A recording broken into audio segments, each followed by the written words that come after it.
কি গো কি করছো? এই তো আরে খেতে খেতে দেবে না, রাত্রি তো হয়েছে অনেক। বাবা আজকে মনে হচ্ছে অনেক তাড়া তোমার। তারা না, দেখো কত রাত্রি হয়েছে। এই তো ওই যে শশাটা বানাচ্ছি, এই খাবারটা বানিয়েছি, শশাটা ছাড়া অসমাপ্ত খাবার। ওই জন্য শশাটাকে বানিয়ে নিলাম একটু, শশা দিয়ে মুখে দিয়ে খাবো। যাও তুমি টেবিলে যাও বসো। আমি এই করো, এই যে শশাটাকে নিয়েই যাও সাথে করে যাও। ফোনটা আমার হাতে করে নিয়েছো, ফোন কে করেছে তোমাকে এখন?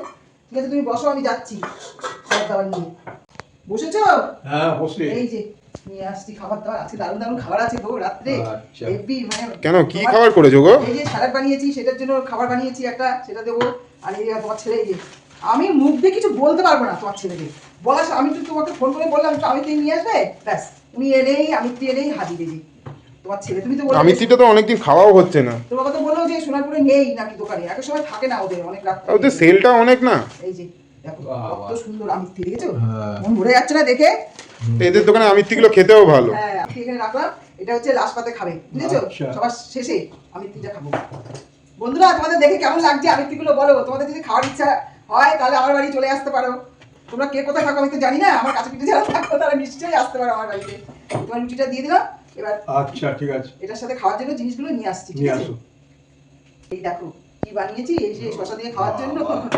এটা হচ্ছে এই যে ডিম দিয়ে আর সোয়াবিন দিয়ে এটা বানিয়েছি কারি, ডিম সোয়াবিনের কারি। আর হচ্ছে এখানে হচ্ছে তোমার এই যে সকালবেলা বানিয়েছিলাম না, এই তোমার পোস্ত দিয়ে আর ঢেঁড়সটা, ওটাও খানিকটা রেখে দিয়েছি।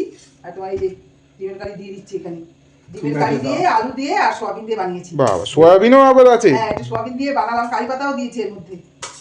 আমার ছেলে তো সোয়াবিন প্রিয়, তাই না? এটা তোমাকে আগে এটা দিয়ে নি। হ্যাঁ আচ্ছা এটা আগে দাও। ঠিক আছে, ঢেঁড়সটা আগে দিয়ে এটা দিয়ে খাও। ঢেঁড়স, তুই তো সারা জীবন শুধু ঢেঁড়সই আচ্ছা নাম করিস। বন্ধুরা, আমি তাহলে খাওয়া শুরু করলাম। একদম খাও ঢেঁড়স, সারা জীবন শুধু ঢেঁড়স নামে বিখ্যাত হয়ে গেলি তুই। না অনেকে ভেন্ডিও বলে। হ্যাঁ ভেন্ডিও বলে, ঢেঁড়সও বলে, সবকিছুই বলে। শসাও দিয়ে দিলাম, তোমাকে ডিমও দিয়ে দিলাম এখানে। ডিম দিয়ে আর সোয়াবিন দিয়ে করেছি, এটা অনেকদিন আগে একবার বানিয়েছিলাম এই ডিমের, এটা অনেকদিন পরে আবার বানালাম ডিম দিয়ে আর সোয়াবিন দিয়ে। দুটোই আমার ছেলের পছন্দ লাগবে খেতে, সোয়াবিনটা আছে ডিমও আছে। এখানে রুটিটাও ছিঁড়ে দিলাম। আচ্ছা আর ওই আমিত্তিটা ওখানে রয়েছে, আমিত্তিটা লাস্টে খাবো। আচ্ছা এই যে তোকে কি বাটির মধ্যে দেবো ডিমটা? এই যে আলু বড় বড় করে আলু দিয়েছি, তোর আলু। হ্যাঁ আলু দেখলে খুব খুশি। হ্যাঁ বাবা, এবার না তোকে দুটো ডিম দিই। দাও। বিরিয়ানি খেলে আলু কিনে খাই আমি, আর আলু দেখলে খুশি হব না? সবাই একটা ডিম একটা আলুতে খুশি বিরিয়ানি দেখে, আর আমার দুটো আলু লাগে। ঠিক আছে বিরিয়ানি একদিন এনে খাবি আবার। দেখো আমরা তো সব খাওয়া দাওয়া করতে বসে গেলাম, তোমরাও সব খাওয়া দাওয়া করো। তাহলে এখনকার মতো রাখছি, পরের ভিডিওতে আবার তোমাদের কাছে আসবো। টাটা।